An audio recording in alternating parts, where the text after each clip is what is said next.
ప్రాచీన శాస్త్రీయ అత్యాధునిక వైద్య విధానాలను వినూత్నంగా ఒకే గొడుగు కింద అందుబాటులోకి తీసుకొచ్చింది మెడి9 ఇంటిగ్రేటెడ్ మెడికల్ సిస్టమ్. ఇప్పుడు తెలంగాణ కాంగ్రెస్ పార్టీ ఇన్ఛార్జ్ని ఎందుకు మార్చాల్సి వచ్చింది? అటు దీపాదాస్ మున్షిని కాదని మీనాక్షి నటరాజన్ గారికి ఎందుకు అధ్యక్ష బాధ్యతలు ఇచ్చారు? ముఖ్యంగా బెంచ్ కార్య పంపముచ్చిందా అంటే ఏం చెప్తారు?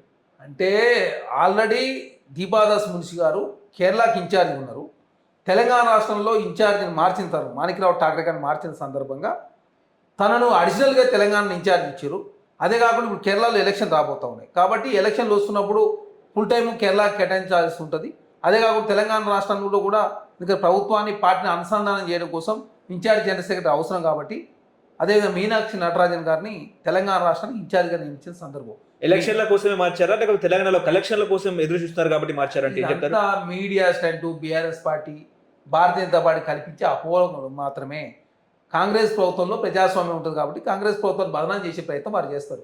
ఎందుకంటే ప్రతిదాన్ని అవకాశంగా మార్చుకొని తెలంగాణ రాష్ట్రంలో ప్రజాప్రభుత్వం బలహీనపరచాలనే ఒక దురుద్దేశంతో బీఆర్ఎస్ పార్టీ పన్నిన నాటకాన్ని మాత్రమే అనవసర ప్రజల ముందు కాంగ్రెస్ పార్టీ దోషం చేసే ప్రయత్నం వారు చేస్తూ ఉన్నారు.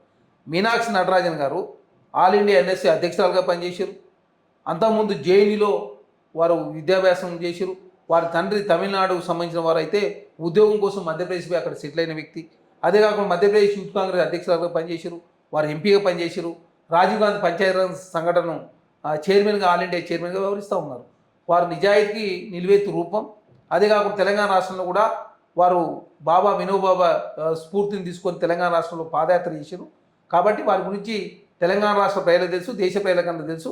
మీనాక్షి నటరాజన్ గారి గురించి అందరికీ తెలుసు. కాబట్టి తెలంగాణలో కాంగ్రెస్ ప్రభుత్వం ఇంకా భవిష్యత్తులో పార్టీని ప్రభుత్వం అనుసంధానం చేసే దానిలో మీనాక్షి నటరాజన్ గారు కీలక పాత్ర పోషిస్తారని చెప్పేసి నేను భావిస్తాను. నిన్న బండి సంజయ్ చేసిన కామెంట్స్ ఎట్లా చూస్తారు? తెలంగాణలో కాంగ్రెస్ సర్కారు ఉంటుందో ఊడుతుందో కూడా తెలియదు అన్నట్టు మాట్లాడారు ఆయన. ఇక బండి సంజయ్ అంటే బండి వివాదాలకు మారుపేరు. ఎప్పుడు చూసినా వివాదాలకు సృష్టించడమే బండి సంజయ్ గారు తెలుసుకున్నటువంటి నీతిగా కనపడతా ఉంది. ఎందుకంటే బండి సంజయ్ గారు బీఆర్ఎస్ పార్టీ కావచ్చు, భారతీయ జనతా పార్టీ కావచ్చు, 9 సంవత్సరాల కాలం కలిసి ఉన్నప్పుడు ఏం చేసిరో తెలంగాణ చెప్పంటే బండి సంజయ్ సమాధానం చెప్పాడు. లేదు మీరు కేంద్ర మంత్రి ఉండి తెలంగాణకి ఎన్ని ప్రత్యేక నిధులు తీసుకొచ్చారో చెప్పంటే చెప్పాడు. బీహార్కి ఇచ్చినట్టు 50,000 కోట్ల రూపాయలు ఏమైనా ఇచ్చిరా అంటే దానికి సమాధానం చెప్పాడు. లేదా ఆంధ్రాకి ఇచ్చినట్టు ఏమన్నా నిధులు ఇచ్చిరంటే దానికి సమాధానం చెప్పాడు. తెలంగాణకు ప్రత్యేక ఏమైనా నిధులు తీసుకొచ్చిరా బండి సంజయ్ గారు? మీ కరీంనగర్ కావచ్చు, తెలంగాణకి ఏమైనా ఇచ్చిరా? విభజన ఏమైనా పరిష్కరించిరా? లేదు బీసీల కులగన్న జాతీయ స్థాయిలో ఏమైనా చేపించిరా?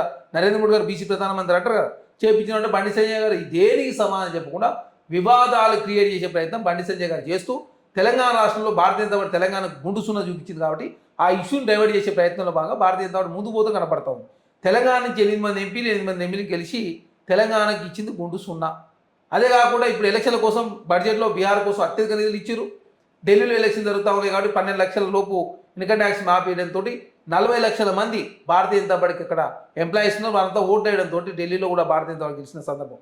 ఎలక్షన్లు వస్తుంటే ఏది పడుతుంది భారతీయ జనతా పార్టీ హామీలు ఇస్తారు. అదే కాకుండా ఎలక్షన్ల సందర్భంగా ఏ హామీని ఇవ్వడానికి భారతీయ జనతా సిద్ధమవుతుంది. కేరళలో కర్ణాటక ఎలక్షన్ జరుగుతుంటే ఉచితాలకు మేము వ్యతిరేకం ఉన్నారు. అదే కాకుండా మధ్యప్రదేశ్ ఎలక్షన్లకు వస్తాక ఉచితాలు విపరీతమైన ఉచితాలు ఇచ్చి అక్కడ అధికారంకి వచ్చారు. ఆ నుంచి మహారాష్ట్రకు వచ్చేసి మహిళల పేరు మీద రాజకీయం చేసి అక్కడ అధికారంకి వచ్చారు. ఢిల్లీలో ఇన్కమ్ ట్యాక్స్ పేరు మీద కావచ్చు, మహిళల పేరు మీద కావచ్చు, విపరీతమైనటువంటి హామీలు ఇచ్చి ఢిల్లీలో అధికారంకి వచ్చారు. అంటే ఒక్కొక్క రాష్ట్రంలో ఒక్కొక్క విధానంతో భారతీయ జనతా పార్టీ ముందుకు పోతూ ఉంది.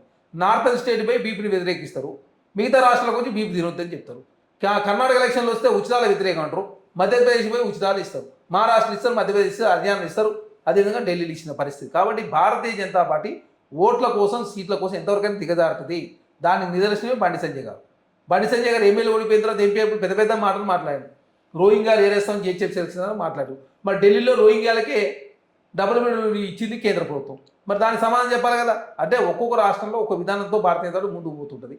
డెవలప్మెంట్ మీద ఎలక్షన్ ఇవ్వండి భారతీయ జనతా పార్టీ మాట్లాడుతూ డెవలప్మెంట్ మీద ఎలక్షన్ పోకుండా ఎంతసేపు పుల్వామా, బాలాకోట్, ముస్లింలు, హిందువులు, లేకపోతే రామ మందిరం, లేకపోతే ఉమ్మడి పౌరసత్వం మీద భారతీయ జనతా పార్టీ ఎంతసేపు సెంటిమెంట్ రెచ్చగొట్టే ప్రయత్నం భారతీయ జనతా పార్టీ చేస్తూ ఉంది. కాబట్టి దేశ ప్రజలతో గమనిస్తూ ఉన్నారు. మొన్న జరిగినట్టు పార్లమెంట్ ఎలక్షన్లు 63 స్థానాలు తగ్గాయి భారతీయ జనతా పార్టీ.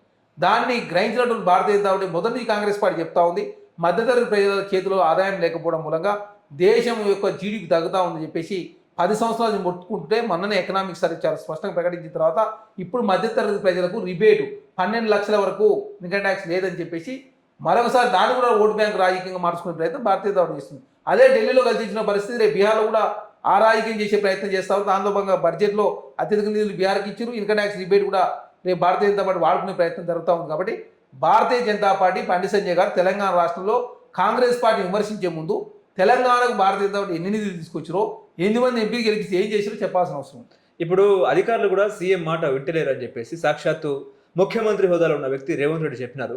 కలెక్టర్లు కూడా సీఎం మాట వింటలేరు అంటే ఏం చెప్తారు? రేవంత్ రెడ్డి గారు అట్లా చెప్పలే. ఏ ప్రభుత్వం ఉన్నా కూడా మీరు పారదర్శకంగా పనిచేయండి, చిత్తశుద్ధితో పనిచేస్తే మీరు భవిష్యత్తులో ఏ ప్రభుత్వాలను మీకు ఇబ్బంది కావు. అనవసరంగా రాజకీయ ప్రలోభాలు లోబడి మీరు చేస్తే ఏ విధంగా కార్ రేసింగ్ వ్యవహారం కావచ్చు, మిగతా వివరాలు ఏమైందో చూసిరో, ఆంధ్ర రాష్ట్రంలో ఏం జరుగుతుందో చూసిరో అని చెప్పేసి అధికారులకు ఆ సందర్భానుసారంగా మాట్లాడిన మాటలు మాత్రమే.